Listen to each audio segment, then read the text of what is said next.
إياك نعبد وإياك نستعين اهدنا الصراط المستقيم صراط الذين أنعمت عليهم غير المغضوب عليهم ولا الضالين آمين. بسم الله.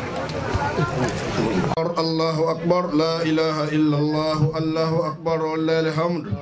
قل هو الله أحد الله الصمد لم يلد ولم يولد ولم يكن له كفوا أحد. الله أكبر الله أكبر لا إله إلا الله الله أكبر ولله الحمد. بسم الله الرحمن الرحيم. قل أعوذ برب الفلق من شر ما خلق ومن شر غاسق إذا وقب ومن شر النفاثات في العقد ومن شر حاسد إذا حسد. الله أكبر الله أكبر لا إله إلا الله الله أكبر ولله الحمد. بسم الله الرحمن الرحيم. قل أعوذ برب الناس ملك الناس إله الناس من شر الوسواس الخناس الذي يوسوس في صدور الناس من الجنة والناس. الله أكبر الله أكبر لا إله إلا الله الله أكبر ولله الحمد. بسم الله الرحمن الرحيم. الحمد لله رب العالمين الرحمن الرحيم مالك يوم الدين إياك نعبد وإياك نستعين اهدنا الصراط المستقيم صراط الذين أنعمت عليهم غير المغضوب عليهم ولا الضالين آمين. بسم الله الرحمن الرحيم. صدق الله مولانا العظيم وبلغ رسوله الكريم ونحن على ما قال ربنا وخالقنا ورازقنا مولانا من الشاهدين. اللهم ربنا تقبل منا ختم القرآن وتجاوز عنا ما كان في تلاوته من السهو والنسيان أو تحريف كلمة أو مولها أو تأخير حرف أو تقديم أو تأخير أو زيادة أو نقصان أو تأويل على خير ما أنجلته أو ريب أو سك أو تأجيل عند تلاوته أو كسل أو سرية أو جيك اللسان أو وقوف بخير وقف أو إدخام بخير مدخم أو إجهار بخير بيان أو مد أو تسديد أو حمجد أو زجم أو إيراب بخير مكان فاكتبوه منا للتمام والكمال محجم من كل الهان. فاغفر لنا يا ربنا يا سيدنا لا تواخذنا يا مولانا ارزقنا فلمن خراهم ودحقهم الآلاء والقلب واللسان وهب لنا به الخير والسعادة والبسارة واللمان ولا تختم لنا بالسر والسخاوة والدلالة والطغيان ونبهنا قبل المنايا أنه من قبل الكسلان وأمنا من أجاب القبر من سؤال منكر ونكل من أكل الديدان وبين وجوهنا يوم الباس وأدخل رقابنا من النيران ويمن كتابنا ويسر حسابنا وسقل ميزاننا بالحسنات وثبت أقدامنا على الصراط واسكننا في وسط الجنان وارزقنا جوار سيدنا محمد عليه الصلاة والسلام وأكرمنا بلقائك يا ديان. أستجب دعانا بحق التوراة والإنجيل والزبور والفرقان. آتنا جميع ما سألناك به في السر والإعلان وجنا من فضلك الواسع بجودك وكرمك يا رحيم يا رحمن. اللهم صل على سيدنا محمد صاحب السرية والبرهان برحمتك يا أرحم الراحمين يا أرحم الراحمين يا أرحم الراحمين. اللهم أنفعنا وارفعنا بالقرآن العظيم وبالآي ثوابا وبالزيم جمالا وبالهاي حكمة وبالخاي خلانا وبالدال دنوا وبالجال جكاء وبالراي رحمة وبالزاي جلفة وبالسين سناء وبالسين صفاء وبالساد صدقا وبالدال الياء وبالتاء طهارة وبالجاي جفرا وبالعين علما وبالخين قناء وبالفاء فلاحا وبالقاف قربة وبالكاف كفاية وباللام لطفا وبالميم موعظة وبالنون نورا وبالواي وصلة وبالهاء هداية وباللام الألف لقاء وبالياء يسرا وصلى الله على سيدنا محمد وآله الطاهرين أجمعين. اللهم بلغ سواء ما قرأناه ونور ما تلوناه إلى روح سيدنا محمد عليه الصلاة والسلام وإلى أرواح صحابه رضي الله عنه أجمعين وإلى روح شيخنا الحاج سيرفو توري وجميع إخوانه من الأموات المسلمين وإلى أرواح جميع الأنبياء والأولياء والمرسلين وإلى أرواح آبائنا وأمهاتنا وإخواننا وأصدقائنا وساجتنا ومشايخنا خاصة وإلى أرواح جميع المؤمنين والمؤمنات المسلمين والمسلمات الأحياء منهم والأموات أجمعين عامة وإلى جميع أصحاب الخيرات من المؤمنين والمؤمنات. اللهم انصر من نصر الدين اللهم انصر من نصر الدين اللهم انصر من نصر الدين وأخرج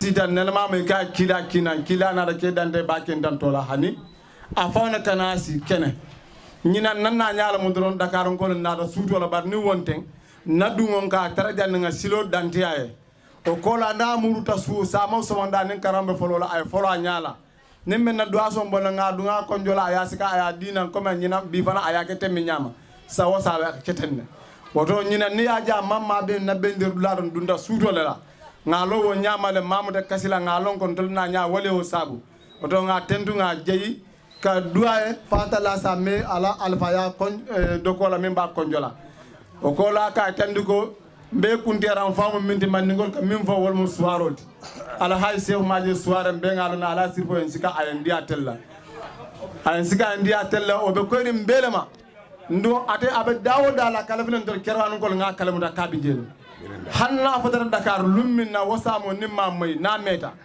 na fotata bi na meta sama nimma may sinen nimba may lale asim be kili kana alfa kili min gara na khalifoti na ka tandala ko natale o financina na president kili ka tandi ko a karamo ma be Dakar min gara ala khaysef majid e saaje daira ka funyu mangata nga kondon ala nawna be na temale anda nena man nyina na kula oto mba tendula mba jeyila aya dogo nyimmal men fanam bulana kana ma be nyimbe ngoto ila senemo na jansa fo ay sewa ay kontan ndolu kay fente ni tema fo ten tournen jayiri o den tournen jayiri inshallah alfali a fo nga fo nyami nza fo non tol la nem koy bali aya tinna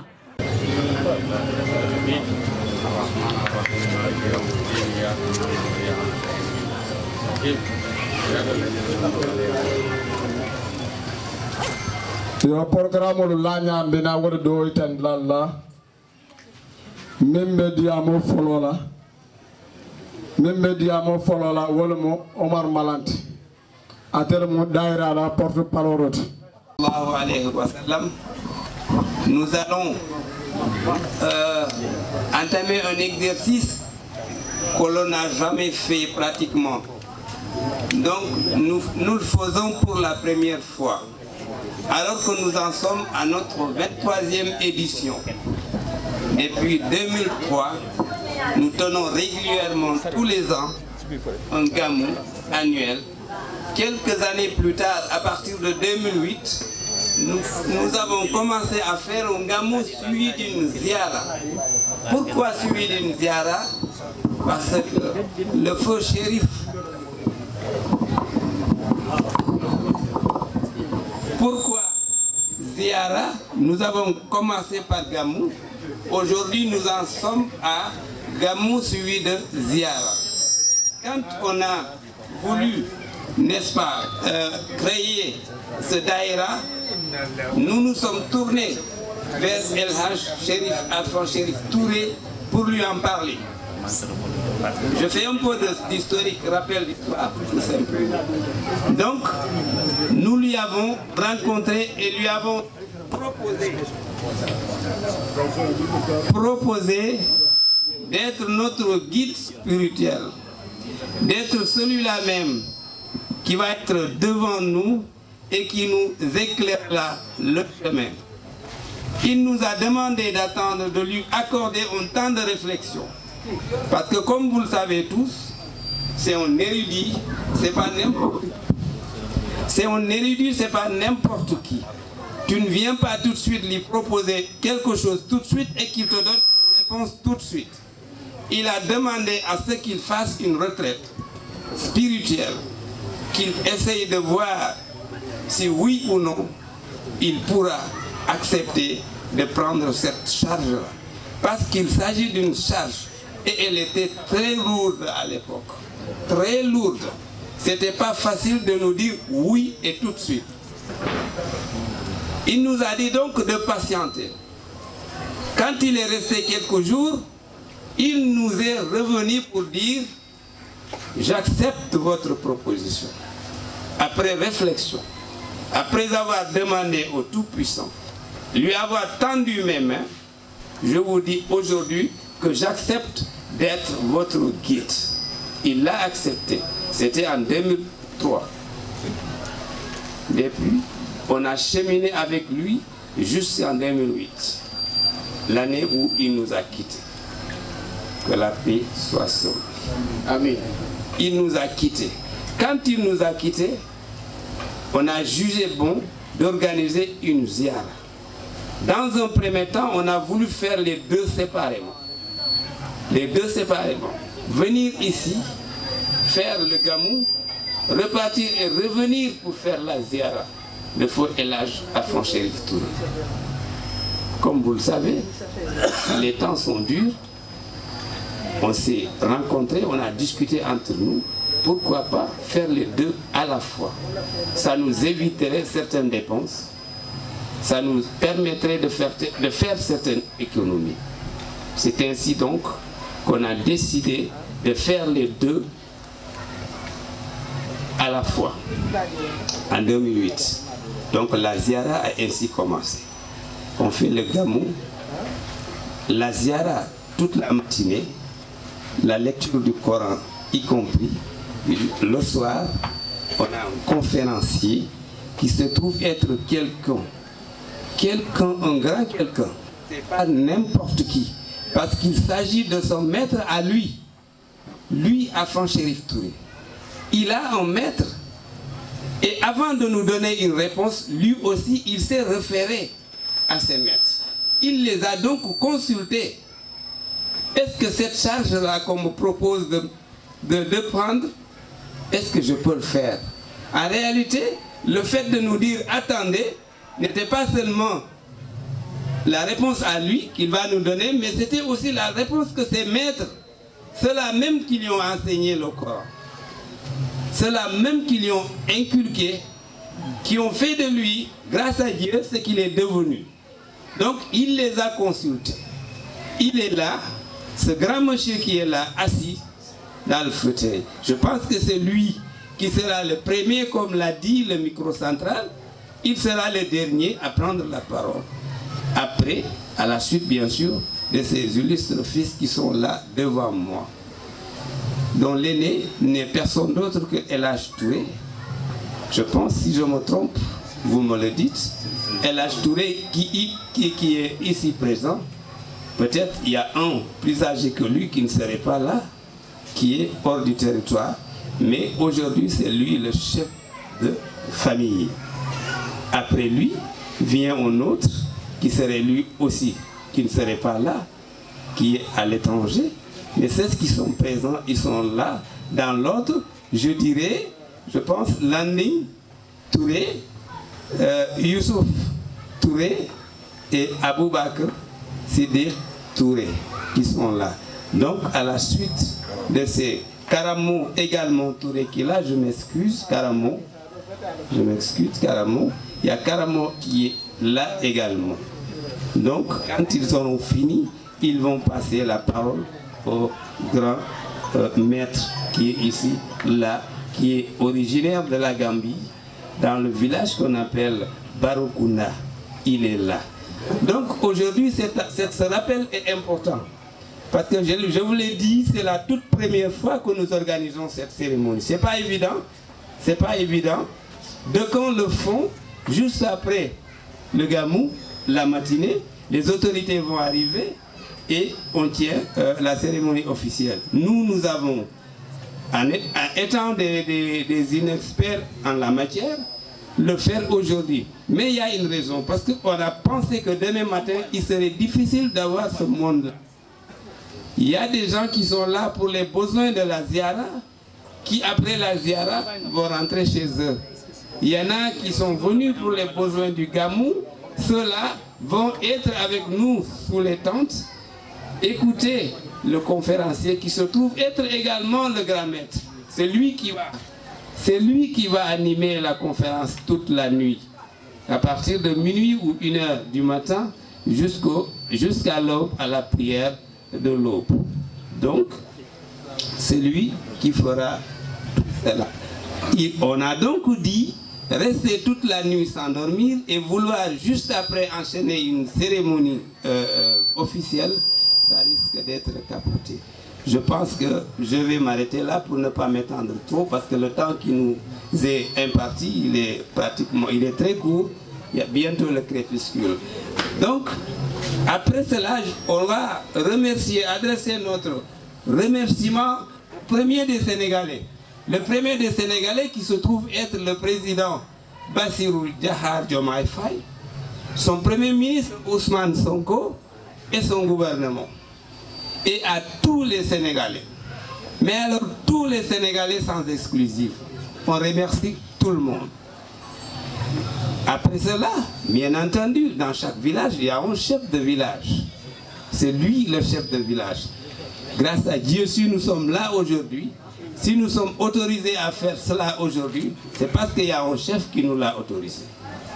C'est parce qu'il y a un chef qui nous l'a autorisé. Il se trouve être le chef du village. Donc nos sincères remerciements au chef du village ou à son représentant qui se trouve être là. Après lui, dans chaque village ou dans chaque quartier, il y a un imam. Il y a un imam, il y a un guide qui se trouve être là, Baba Dramé.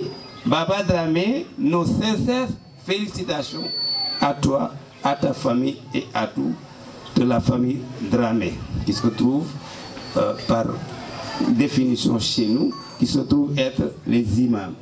C'est la famille Dramé qui occupe ce poste d'imam chez nous. Il est là, Baba Dramé, l'imam du village. Donc, nos sincères remerciements. Nous allons également remercier les autorités coutumières. À cela également, nos sincères remerciements. On ne les oublie pas. Chacun, en ce qui le concerne, a eu à mettre sa brique de l'édifice. Ils ont tous participé, ils ont tous travaillé de 2003 jusqu'à aujourd'hui. Nous les avons vus à l'œuvre. Il nous appartient aujourd'hui de les remercier. Le contraire, c'est ce qui surprendrait, mais si on le fait, je pense que personne ne doit crier au scandale. C'est ce que nous devons faire et nous sommes en train de le faire. Donc au chef coutumier, nous disons merci du fond du cœur. On l'a dit dans nos différents communiqués qui ont été diffusés sur les ondes des radios, parfois sur les télévisions, à l'écran, au petit écran et tout, mais on le répète aujourd'hui de vive voix devant vous pour le dire, pour le réitérer, pour dire que c'est quelque chose qui nous tient à cœur. Après cela, bien entendu, nous allons remercier aussi nos autorités politiques qui sont là, qui ont jugé de se déplacer et de venir à nos côtés. Je pense que c'est ce que nous attendons de nos autorités. La proximité vis-à-vis des populations. La proximité vis-à-vis des populations, ils l'ont fait. Ils sont venus nous voir, nous assister, être avec nous pour rehausser de leur présence cette cérémonie. J'en suis sûr que la cérémonie, si nous nous arrêtons ici, on l'aura déjà réussi à 90%. Pourquoi? Parce qu'ils sont venus, ces autorités. C'est pourquoi Je leur dis merci du fond du cœur. Soyez notre porte-parole auprès du chef de l'État, de son Premier ministre et de son gouvernement. Donc, à tout ce beau monde, nous disons merci et merci. Mais alors, très sincèrement, nous n'oublions pas également les populations. Ceux qui ont quitté dans leur localité, les différentes localités pour venir ici aujourd'hui. Je suis sûr que chacun a dû laisser tomber quelque chose qui lui tient à cœur et a dit, je ne vais pas rater l'édition de cette année. Il y en a qui sont toujours là, mais il y en a qui viennent pour la première fois assister à cette cérémonie. À tous ces gens-là, nous disons merci. Nous disons merci également à la jeunesse de Kéréwan. Cette jeunesse brave qui ne ménage aucun effort pour la réussite de cet événement tous les ans. Mais alors tous les ans, 12 mois sur 12 mois, cet événement se prépare. Ce n'est pas évident. Nous partons de nos propres moyens. Nous l'avons toujours fait ainsi. On se cotise pour pouvoir tenir ce gamou. On l'a toujours fait comme ça. Je vais vous dire une anecdote. Ça, c'est notre guide religieux qui nous l'a dit. Quand on commençait, on n'avait absolument rien. Mais on avait parmi nous des hommes et des femmes déterminés, à tel enseigne qui nous ont dit, même si en arrivant chez nous, on va tuer un poulet ou acheter du poisson ou quelque chose comme ça, mais nous irons. Et le vieux d'ajouter, une chose je vous dis, et gardez ça présent à l'esprit, ne faites jamais cela. Organisez, faites en sorte que le gamou, quand vous l'organisez, tout ce qui est dépenses, tout ce que vous y mettez comme argent, que ce soit de l'argent licite. N'allez pas organiser des cérémonies ou des soirées dansantes pour avoir de l'argent et venir ici organiser un gamou. Non, je ne vous le conseille pas. Allez-y travailler, si vous avez 10 francs, 100 francs, 1000 francs, vous allez avec. Mais, il termine par dire, Inna Allah ma'ana. Inna Allah ma'ana, il nous a dit, à chaque fois que vous pensez que c'est dur pour vous, vous trouverez une solution. Et ça, on l'a vu. Tout ça pour dire que Ella Chérif Touré est un grand homme, un saint homme, un érudit, un grand érudit. Il a prédit tout cela. Donc depuis lors, nous nous cotisons. Nous écrivons des correspondances aux autorités. Mais malheureusement, c'est des correspondances, la plupart qui sont restées sans suite. Mais cela ne nous a jamais découragés. Parce qu'à chaque fois, on pense à ce que lui nous a dit. Donc ce n'est pas ce que les autres nous donnent qui nous importe. C'est ce que lui nous a dit, nous a recommandé, nous a demandé de faire. On l'a suivi et chaque fois le résultat est là.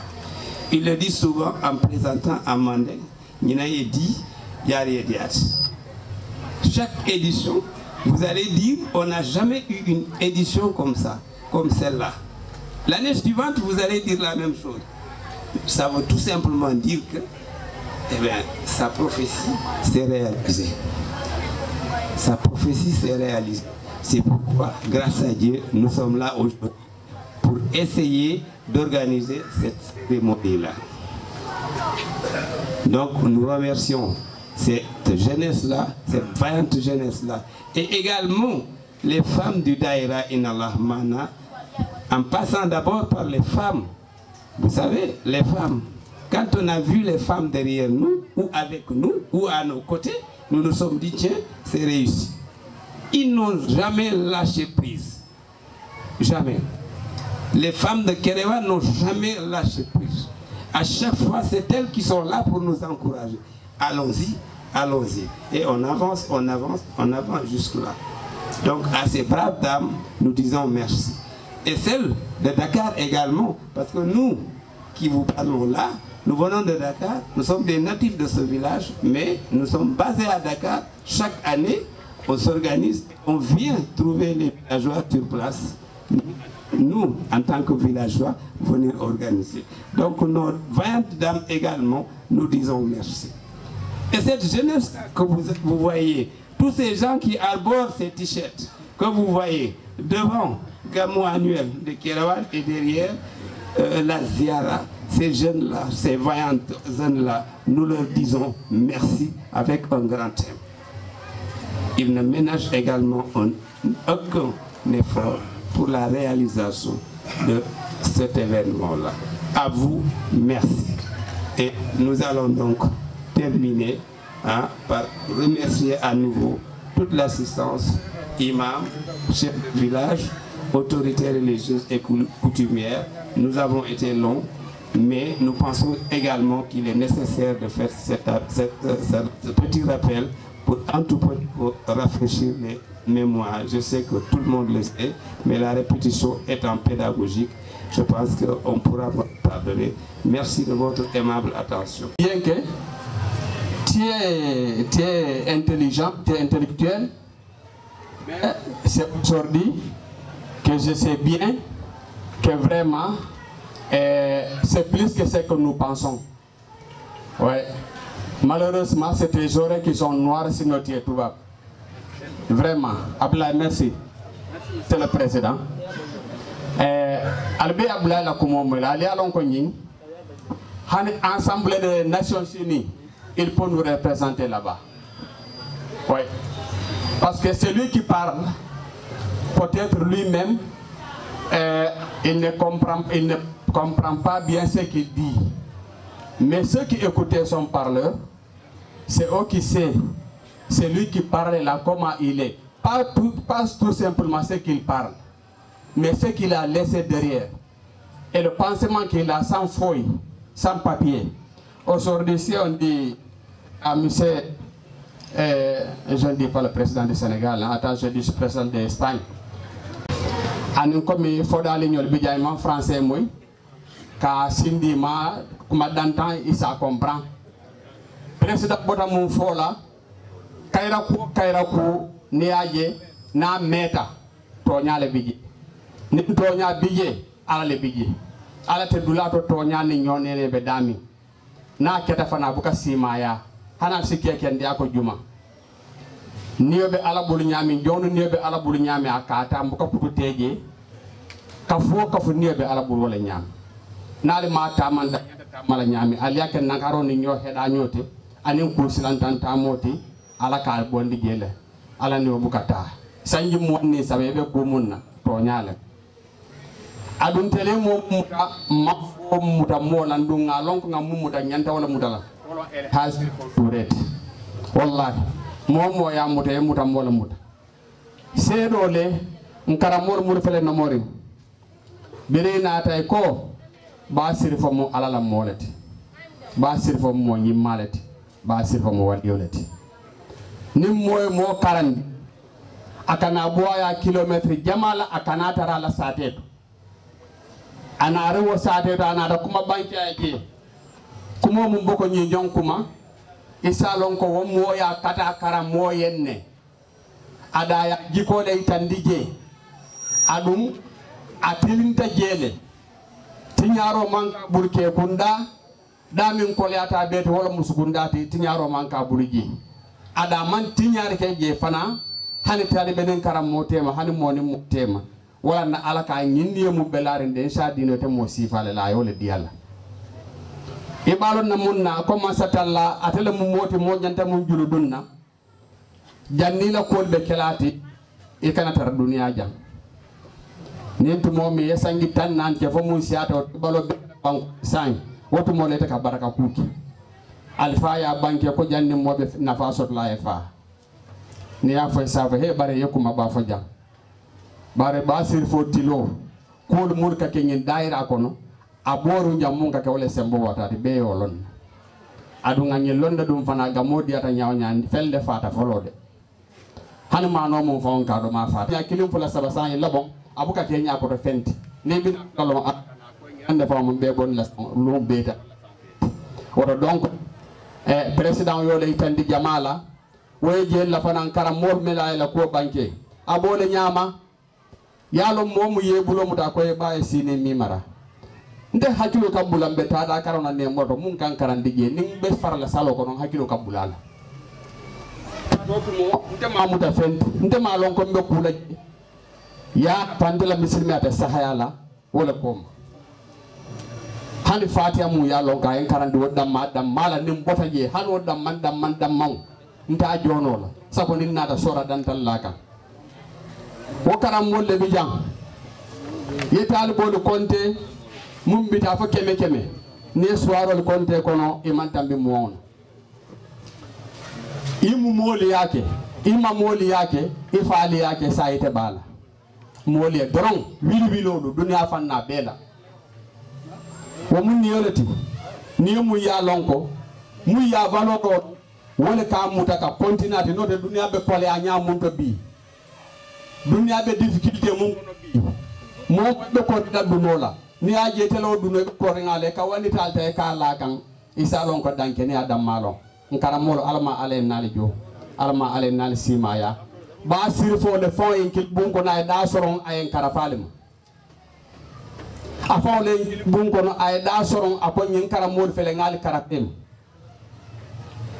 ay nakara mo kila ka ngal ni na intalbol kara fal ma ngali kara fa nyoma anata banke ni ko meli alonkol ben konol ben dam mawno tem ne puje kule asabu mo buka blamuta 15 ke mo man ko leti bi oto donc mba fala karam mol ya baraka kon president fa nyamen dorom bi na fatiyo nim pandolon temu jang mo lo tan daban ne la be jam fala barnde don nimbulata ko yalon karambal kumo ika afari le kun fele kata weje la e ala maire tentu janne monsieur le maire ay préfet tentu ay ministre tentu ay na président tentu man satalla président mum be nyala jan difficulté si pa be laté kan ala na asika ko ente tele tombo ente dio mun tombo wala ka gagné ay sindi wo exemple nyanda kala mo be ka wa koleti ne mum muta ala ko ta ya bamba ya lon ko ala damalo man soti bare biri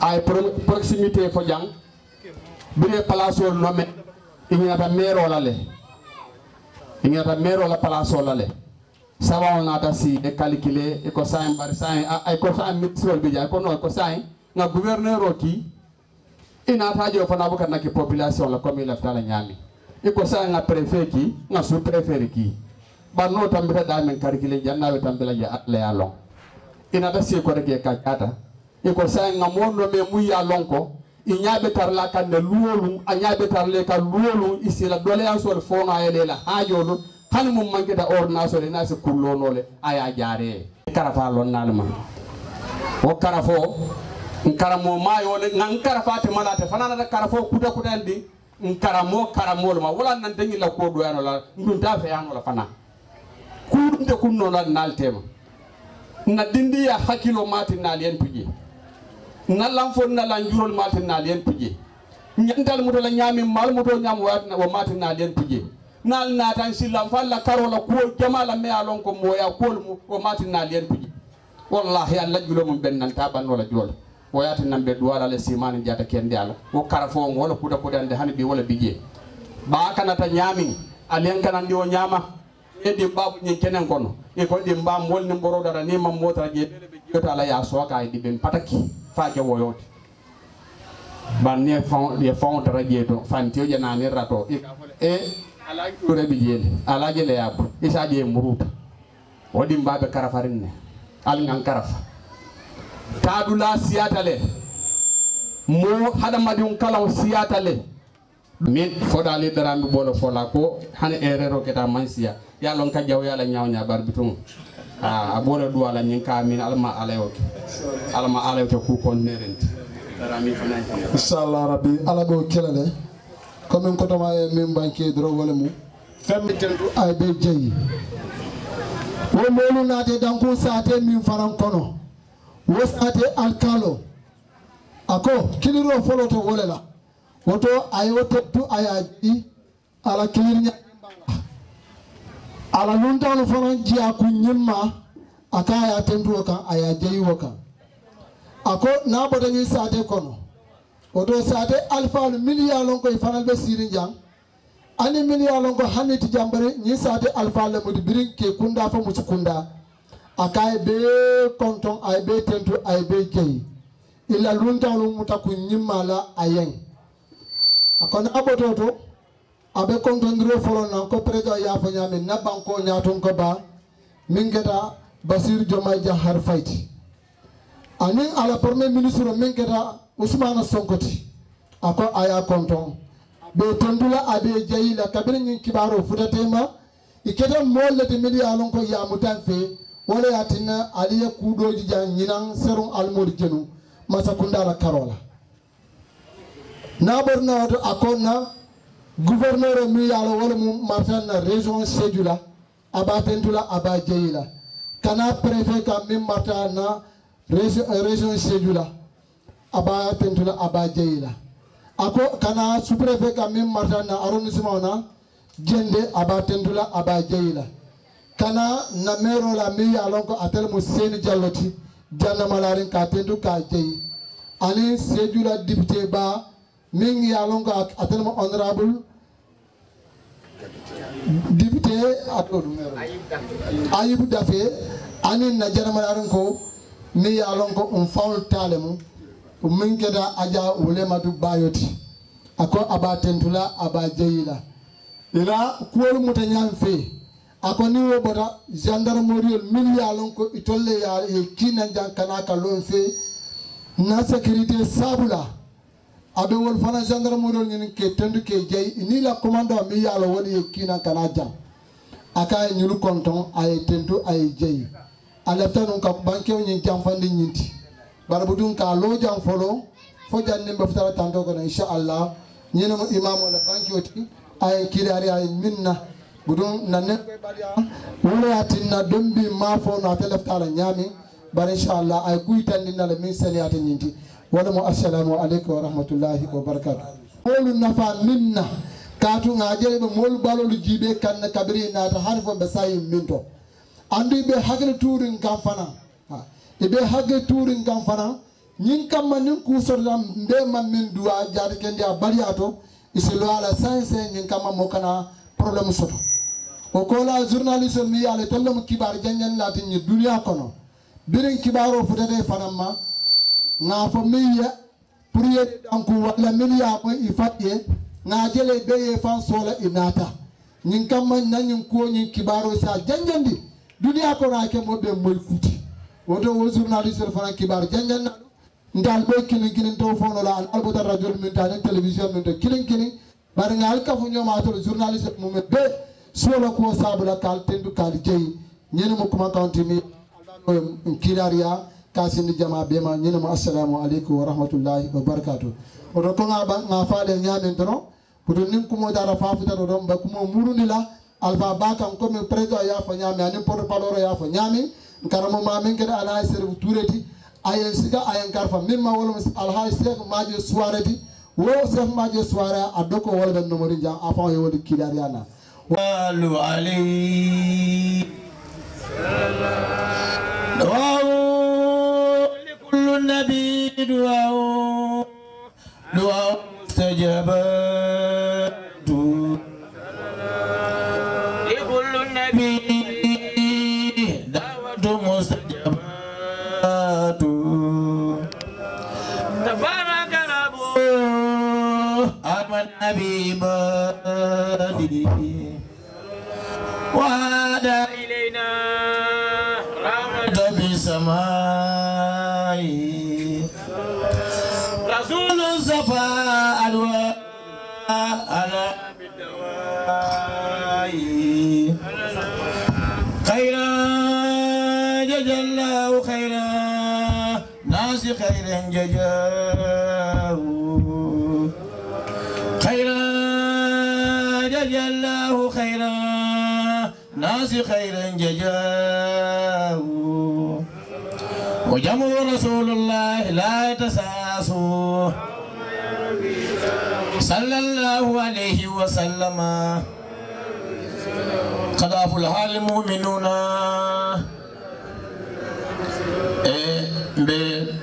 كفو بكونتنا الحمد لله رب العالمين بپکاو بانكو بكونتنا بمالن نمساتي بكونتنا بكروان ساتي بكونتنا be basri fola dimbale be kontonna bira talibo lombang amuji fe lambang ala no ngol lambang alhamdulillah rabbil alamin ka banke la kala banke jansa basi fo aya kata ala bolwo konole momo lefta yego ko basi fo yake nyami ebe bolulo ko ma boluta nyami ay sinta minta yeblo noma basi fo dalina dindiya nyawonya nga tomo ele ma jato long akaramo kundatu basi fo molati hakil tuba o do basi fo ko ale ya terekele ale kukae amake a jamono dafa mo jamae basi fo wulta akaram bandi baro kunda karambandi la be mangi karannati karanna be mangi karan no lati karan fala no la be mangi barla da karan fewla babasi fo nyimbe kele ay karam bandi ay bandi dingram minto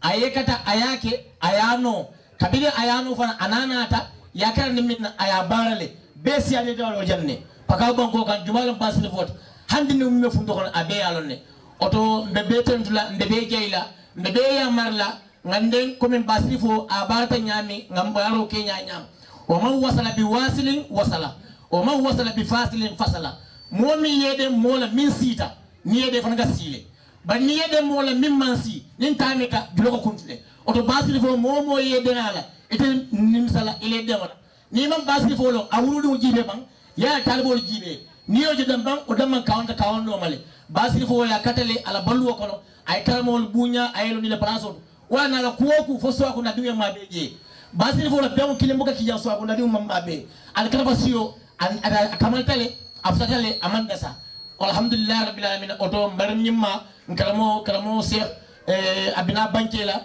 besi lamoy abina duwa min fana kila besi amino muta assalamu alaikum warahmatullahi taala wabarakatuh asala hakuba ndi kumolo mama sonia nada tinya dami o mahjilol dasolat assalamu alaikum warahmatullahi taala wabarakatuh marandang ababe kondonna lunda nyimalu milma beta ababe kondonna president ba ababe kondonna wadola dedo kamala ibarindiu iba kondona abajeila wadola dedo kamala kala fundula itandi wadingiralo basirifo alako mosa sada nyawanya itabandola bada fon sala baraka ma fon ay nyillo nal kodo ada ka sennen jam fanne alfal ka kinan jang wadingiralo ala mahasino kila bange hadiso do nyami abi dabdai wala hadiso nyim villa kusaba o bala kodo suto abinawo bangela wado bodo min jamfata bata bange mutanola faka do woni bange abi dabdai kila la saybolo ako lawla salasuna lawla salasun ma hababtu al aisha ako nin kusabaten ako malle fi dunya balwola ako kusabo nyin aka kusabo imbe bala silfo mankuto to odingiralo aka folo ajma'u lillahi ngakonko ale yole itandi jang ala seno sene jang akatara basi fo sunding doktor ol fonga sumbula akata bulala omudoti afulanjang ako asjudu lillahi ngasujudo ke adalai fi jaw fil layli sudo kono ala silfo ka sudo be na fille o musabanjawdi o mu fulanjawdi sabanjaw ako ajlisu ngasi ma salihina ala silfo ni mo kunda mukata ako ngasi ni mo kun kendolu abi dabdai wala hadiso fillah ako ni kusa bonden comme le fi dunya balola ala silva barwak beketen ay karawno karon sahayada eterbe jan seno commencer la sam minna ene be mala sana dunya be fana to moyle abe karon gono kunna kabiri fi sumantana marandamna kasen nanjang kako basegu kombita sate mindo karamade hawal talibu na talbe nyumma karan sirifo fonga fon na talibu lomo ko mango tawo dango tabo tide no dingiralo ko karanna balo mo nyimma balo lonna balo afutara alabale wadum adam makamul karangang makamul ku worawlo albarqi idiya abonto ama fundo mbala wadingiralo animba sendananjang tafsiro ke kamsir fo nomoring alhamdulillah jong satla tentu moye ke ala kuoto ya ala muta ya ala mol muta ya balu ala kan ila dunya sinyinya lagiro se kalenge ya wadingiralo ananna diul soto ay mol soto ay talbol soto alhamdulillah wadingiral bije ala sirfo la talibolu abe mo barkali ni nata jang abko ton karanta e mala abko karandirke abko som mo fana karandirke karamolo hormo kando sabula o sabula wadingiral bije ta'limul mutallimi tariqut ta'allim abijele kedo sorta aka talibul karandi jamen dala ni ularo sita ikaja ka wuli ala darso kono molma wuli nyalong talbo do na da nyininga aka e karamo ni be mol karande gang manane ka wuli ikalo ikanasi nyininga akaramo kayengo nkaramo diundo walla kata fi ala jamma fauna anadin ninyolu ikatambi jamandala ningo dinnuje wodin ninyol kono nga wuli ngaramolo ko bunya wasabula kansirifo nyimbalu wala babulo anan mota janne kala kuje mala be fundu ay alfalon ne dal fali along aljajail ba jamaba kitabo lon nale tauhid kitabo lonna bale oke iga fayengo aljajairi niamo jazairi wala badala mi kitabo ni wala fi lonna balon afrada balama ay baje babe fusala na saleta bayeji ay suko bondi ay mira adlala ay mira saula ay mira bangola ako alhamdulillah illaji ako tendo adlae masaba man sakallanke miye saunda ay bangoda ay kefe on beda suko ni fama dala atamfo ata tawalion damani alhamdulillah wal wahidul alamin subhanahu jalla an subhi wa amsali subhanahu jalla an subhi wal zalamin ayin sukola aljajairi kabra suko nyilla eko dafion nya jinkan dafion ya jinkan bakono e kondineta ay kitabota le fida tansaba fa be jindi kansirfo wulta janne wa tawhid kitabo ala sayo ko lalamde ano kitabota baro gunda kafuta morke bama karamade hawa baharul ilmi londo ba ajakiratu min kada nyom busan nati kabra fuda doma akay karamo ngakitabo be karanne ale min dinna bar ma wasade an sayin ko ma wasade nin kitabol nada tawhido ay minfo lafta wollonna kelbe kerine de mol man kiling mol man ganyang ne moje kibri do nyoma amandara baluring o atla fana ka kankula tawhidum kubaldi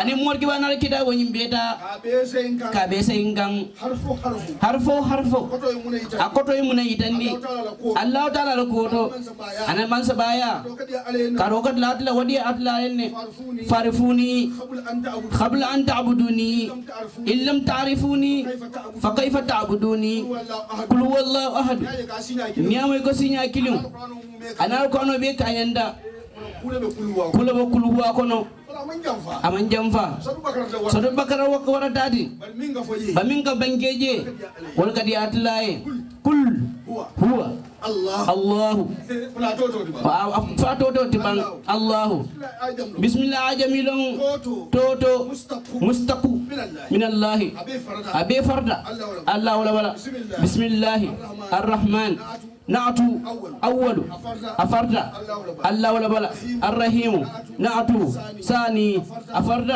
أتلا بلا ولدي ولدي أتلاي الله سمد الله أحد الله سمد لم يلد ولم يولد أمام مولو موماولو ajada senu mambo jada naksirim bala mo jada naksirim mambo atla jado bala walam yakul lahu kufuwan ahad nyingadi atla enne o dingira bije Musa kata fitro fela sida bembabe nyaado walan sudoti sita bangeto la ba wolto mais fun karmo koy fundo lata karmo se kumajo wala kam bulana jang alhamdulillah akaran man kara fesa future mandi mara silva belari randa man kara fesa future mandi mara belari tilula Qur'ano karola baba belari ayadoku alayenne Qur'ani bala abarako jitaka sure belari ala sadiyala katuaya katale mansola dalo silvo belari akaranta mangarau pesa fotorelo mandi moro silfo belari la ilaha Allah la ilaha illallah ta'ala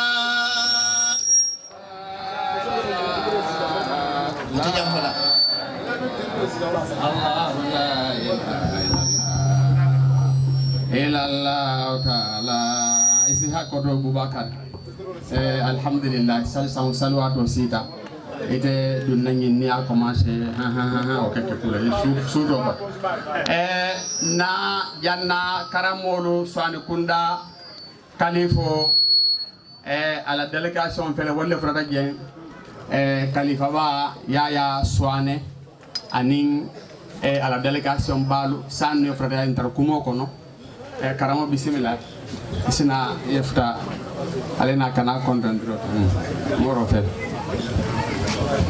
ba demba la délégation en karamo ma demba swani janna ba la délégation mo wolle nat Mon nom Massiré Touré. Voilà, je suis de Sédhiou au niveau de l'inspection médicale des écoles, agent de santé. Mais je suis venu ici aujourd'hui à Kéréwan pour le GRE, donc pour une couverture sanitaire. Voilà, donc on a créé une association dénommée A2S, Association Action, Secourir et Sauver, dont le gouverneur nous a donné en tout cas nos récépissés. Et vous savez que l'État ne peut pas tout faire. L'association A2S est là pour aider les villages les plus reculés, là où il n'y a pas de poste de santé ni de case santé. Donc on se profite de l'occasion lors des gamous, les populations qui ne parviennent pas à faire leur visite, contrôle des tensions, qui n'ont jamais été même à l'hôpital pour le contrôle de leur tension, on se profite de l'occasion vraiment pour les faire des visites médicales gratuites, contrôle des tensions, en tout cas on les donne les médicaments gratuitement. Donc cette initiative a été, en tout cas c'est à saluer, et en parfaite collaboration avec Bouakar Touré qui ont organisé ce GRA ici à Kerewan et son grand frère Landing Touré. Voilà, donc l'association A2S, Action Secourir et Sauver, on est très nombreux. Il y a des éléments de la Croix-Rouge qui sont là-bas, il y a les matrones qui sont là-bas, il y a les ASC qui sont là-bas. Et en tout cas, il y a beaucoup de choses en tout cas, que nous faisons dans ce domaine de la santé. Pas seulement les couvertures sanitaires, mais nous faisons aussi en tout cas, on organise les dons de sang. Parce que l'année dernière, on avait organisé des dons de sang lors de cette GRA. Parce qu'il y a à Sédhiou le banque de sang, c'est des problèmes. Donc il y a manque de sang à Sédhiou. L'année dernière, on a organisé en tout cas les dons de sang.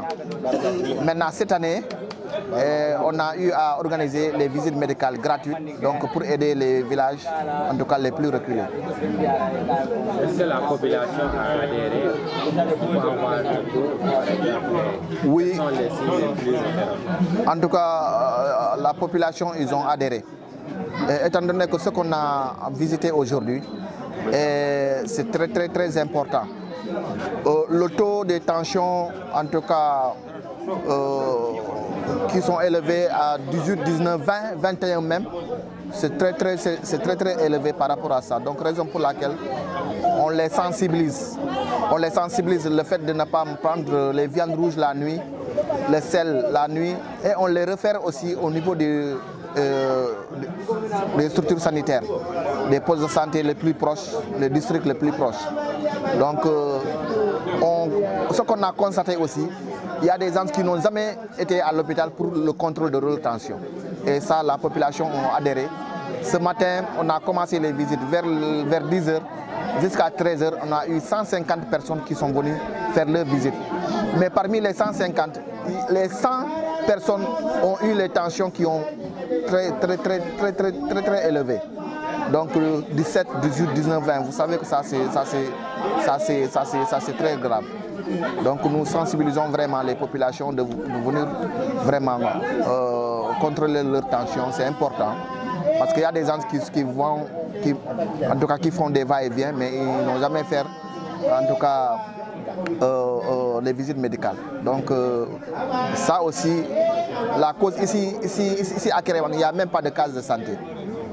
Donc le poste de santé c'est à Djanamalar, c'est un peu loin. Vraiment c'est important vraiment de pouvoir faire ces arts de visite médicale dans les structures de Gamou. C'est important.